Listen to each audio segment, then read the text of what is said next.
Il y a 10 millions qui sont consacrés à l'aménagement des abords, donc ça veut dire l'abaissement des quais, la réalisation des voiries, des plantations, du mobilier urbain et également la passerelle supplémentaire au niveau du pont d'Elwart. Concernant les 15 autres millions, nous avons 6 millions pour les listes de guidage, 2 millions pour la restauration des tours, aussi bien celle bourdielle que de la tillerie. Nous avons 6 millions pour réaliser les arches et nous avons 1 million pour la déconstruction de l'ouvrage. Le gain, c'est clair qu'on le voit. Ça veut dire qu'il y a une évolution du tonnage au niveau de l'ESCO. Donc on a vraiment des transbordements complémentaires au niveau des différents terminaux multimodaux, que ce soit à Pec, que ce soit à Vaud, mais également sur l'ensemble de la dorsale wallonne. Les listes de guidage permettent de faire passer des bateaux de 2000 tonnes. Ça veut dire quoi? C'est un bateau qui fait 11,40 m de large, 110 m de long, en sachant que la largeur de l'arche centrale fait 12,50 m.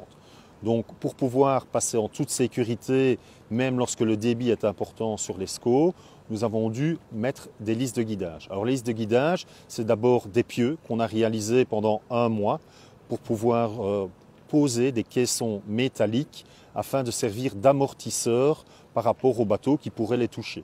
Et donc il y a un habillage en bois également pour les intégrer par rapport aux abords, et donc elles font 150 mètres de long et c'est 12 caissons de l'ordre de 50 tonnes qui ont été posés.